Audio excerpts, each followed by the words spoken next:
মানুষ একমাত্র প্রাণী যে পৃথিবীতে আগমনের সময় কিছুই জানা থাকে না, কিন্তু যখন সব জেনে যায় তখন তার হাতে সময় শেষ হয়ে যায়।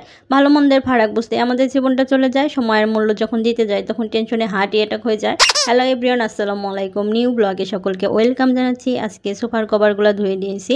সোফা কভারটা ধোয়া যতটা কঠিন তার চেয়েও বেশি কঠিন হচ্ছে কভারটা খোলা। যাই হোক, তারপর অনেক কষ্ট করে ধুয়ে ফেলেছি খুলে। আমি নিজের কাজ নিজে করতে পছন্দ করি। এর মধ্যে আবার বৃষ্টি হয়েছিল, বাতাস প্রচণ্ড, বাতাস এলোমেলো হয়ে গেছে কভারগুলা। তবে একটা জিনিস, যখন আমার রোদ দরকার হয় তখন বৃষ্টি আসে। জানি না প্রকৃতি আমার সাথে এটা কি করে করে। আমি আজ গরুর নিহারি মানে পা অথবা ঠ্যাং, যে নামে ডাকুন না কেন, আমি সেটাই রান্না করব। হলুদ, মরিচ, জিরার ফাঁকি, সজের গুঁড়া, মশলা সব কিছু দিয়ে ভালোভাবে মাখিয়ে নিয়েছি। তারপর আমি এই পানি দিয়ে দিয়েছি সুরা যে পরিমাণ হবে, কারণ নিহারিতে সুরাটাই হচ্ছে আসল, তাই নিহারিতে সুরাটা একটু বেশি দেওয়া লাগে। পাতিলা ভর্তি করে আমি পানি দিয়েছি, দিয়ে চুলায় উঠিয়ে দিলাম। এদিকে জাল হোক, খুব তাড়াতাড়ি বলক এসে গেছে। বেশি ভালো হয় যদি দুইটা জাল পড়ে, তাহলে সুরার ঘনত্বটাও বাড়ে, আবার টেস্টটাও অনেক মজাদার হয়। এদিকে আমি নিম পাতা ধুয়ে ব্লেন্ডার করে নিয়েছি। যদি চুলকানি বা অ্যালার্জির কোনো ভাব থাকে তাহলে এই নিম পাতাটা লাগালে অবশ্যই উপকার পাওয়া যায়। আমি এখানে কিছু পাতা বড়ি বানিয়ে নেব, এগুলো রোদে দিয়ে শুকিয়ে নেব। এই নিম পাতার উপকারিতা বলে শেষ করা যাবে না। বর্তমানে বাংলাদেশের প্রায় 80% লোকেরই অ্যালার্জি বেড়ে গেছে।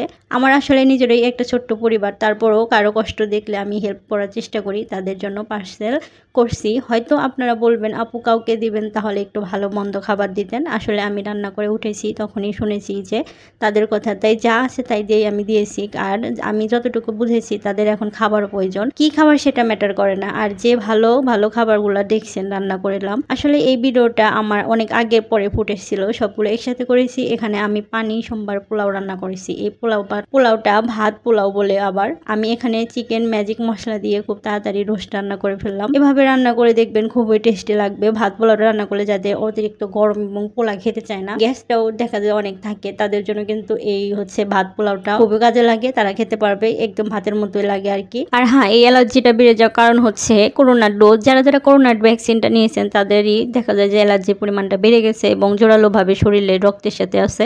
যারা অ্যালার্জি বেড়ে গেছে, করোনার টিকা ভ্যাকসিন নিয়েছিলেন, তারা আসলে মেডিসিন নিলেও আপনাদের কাজ খুবই কম হচ্ছে। যখন পরীক্ষা করে তারপর হচ্ছে বড় ডাক্তার দেখাচ্ছেন তখন আর। কিন্তু যারা মনে করেন যে ভ্যাকসিন নেননি তাদের চুলকানিটা খুব তাড়াতাড়ি সেরে যায়। তো যাই হোক না কেন, আমি ভ্যাকসিন আমার একটাও নেওয়া হয়নি, আলহামদুলিল্লাহ অনেক ভালো আছি। আর একটা কথা, আপনার বাড়িতে যদি বৃদ্ধ দাদা দাদি বা নানা নানি মা বাবা থাকে তাহলে অবশ্যই তাদেরকে সময় দিবেন, কারণ বর্তমান যুগে কিন্তু ইন্টারনেটের যুগে, অনলাইনের যুগে দেখা যায় যে বয়স্ক মানুষরাই হচ্ছে একটু অবহেলিত হচ্ছে। তাদেরকে আপনারা সময় দিবেন, তাদের পাশে থাকবেন, তাদেরকে নিয়ে ঘুরতে যাবেন। আমি এখন পরিবেশন করে নেব। যদিও ভিডিওটা ভালো লাগে অবশ্যই লাইক কমেন্ট শেয়ার করে দিবেন। আর হ্যাঁ, ফলো দিতে কিন্তু ভুলবেন না।